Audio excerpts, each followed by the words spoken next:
opted not to comment. But what the heck?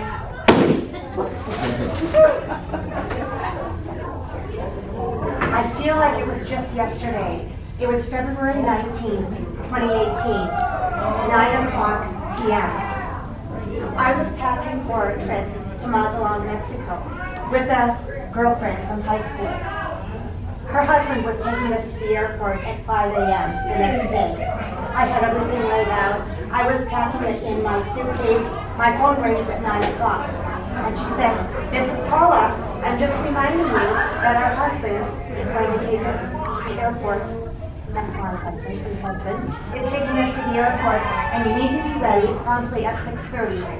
And I said, "But with departure and everything, and checking in our baggage, we should be there at 5. What baggage? I never use check-in. Never. It drives me nuts. Everything is in one bag and it's a carry-on. So if you need to make adjustments, you better do it now." And I'm looking at my suitcase on the bed and all my piles of stuff. And I'm like, "Oh, okay, not a problem." I hang up the phone and I'm going, "Oh, Skittles." So I take everything out of the suitcase and I pull the small suitcase out of the closet and begin to pack. It was an adventure. This evening, I would like to share with you some tips and tricks and motivational inspiration that I gleaned from a book that I read about a year and a half ago.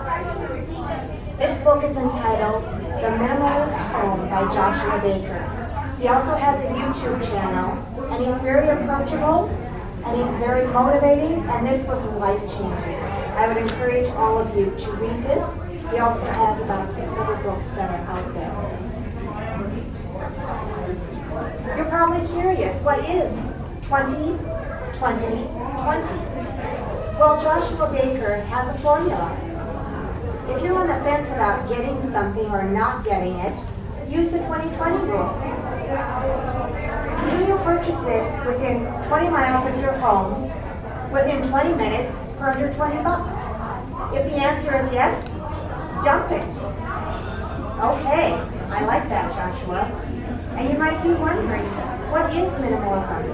It's an intentional lifestyle choice that can be a game changer. It's a philosophy that focuses on intentional living with essential items, not things you don't need, and finding true happiness in what you have, not what you don't have. I would like to share with you a few traits that Josh Becker uses to define and explain minimalism. You set very clear boundaries. You pursue purposeful work. You value experiences over things. And you don't have to follow the latest trend and be popular. We don't like physical clutter. We're keeping things very simple. You may have a capsule wardrobe. You value wide open spaces. And contrary to what might seem like an oxymoron, you really don't like to clean and tidy. Hence the downsizing and the minimalism habits you're trying to embrace in your life. You have more free time. You don't need material things to make memories. And you prefer quality over quantity. About the same time that I acquired this book by Joshua Becker, I found this great quote online, and it's always resonated with me. "I want transparency in my life and living space, like the clear glass panes on a sparkling window." Just imagine that, if you were looking out a window and you had that transparency in your life, how freeing that would be. Again, I'm a work in progress, but I'm biting off little bites at a time and taking this in.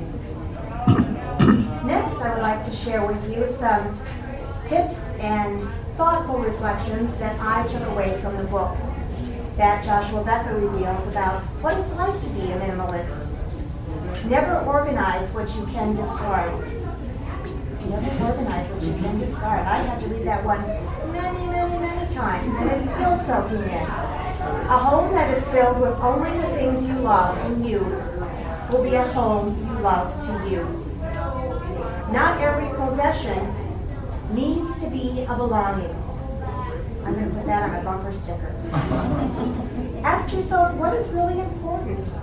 and then have the courage to build your home and your life around that answer. The first step in crafting the life you want is to get rid of everything you don't. It feels better to do stuff than to be suffocated by stuff. Be remembered for the life you lived, not the things you bought. People may fight over your belongings at the end, but what really matters is those memories they had with you.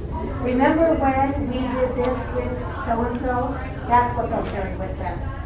Nobody wants all of your leftover crap anyway. Unless it's really sentimental. The goal of minimalism is not just to own less stuff. The goal is to unburden our lives so we can accomplish, not acquire, more things. One unprecedented benefit of minimalism is the ability to walk through your bedroom in the dead and dark of night and not smash your big toe on God knows what you find scattered on the floor. I like that. That was motivation for me. Another interesting tidbit that I found in Josh Becker's book is the square footage of living space around the world. Did you know in Australia, the average home is 960 square feet? In the United States, it's 382. In Germany, it's 587. In Italy, it's 335. And in Hong Kong, any guesses? 2 square feet? 200? No, 200? 100 square feet? You were 150. 161 square feet. So think about that. How much square footage do you need to be happy and content? Perhaps less, perhaps more. That's an individual question that you're entitled to answer. So you might be wondering, how am I applying some of these tips and tricks that I acquired from reading the book? I decided to start out with things that would give me the most bang for my buck, and I encourage you to do the same. Look around your space and find the things that you can quickly exit out the back door that are going to allow you to walk back into that space and go, wow, I never knew I had this. And be fast and furious, something that doesn't require a lot of contemplation or thoughtful consideration, because that's going to slow you down. So just grab a trash bag or a box and just decide, what do I really need, what do I not need? So I'm starting out with dishes. As some of you may know, I have an affinity for platters, plates, and dishes, and anything serviceware. I have 5 sets of dishes. It's the cat and I at home. We don't need 5 sets of dishes. And there's only so many holidays, and I work most of them. So you know what? I'm downsizing to 2. Now the key word is, I am trying to downsize to 2. The first set of dishes I acquired was at Kmart department store.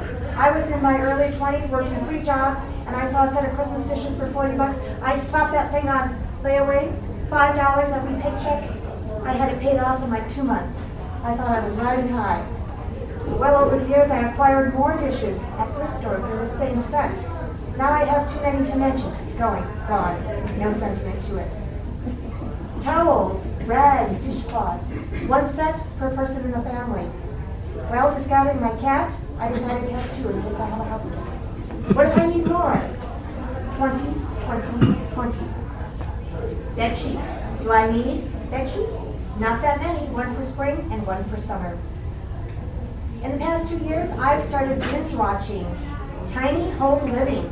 Wow, if you haven't seen that, it's amazing. I shared this conversation with my family, and their reply is the $1 million question. How does one fit an elephant in a shoebox? Well, I'll tell you how, 1 bite at a time. Back to you.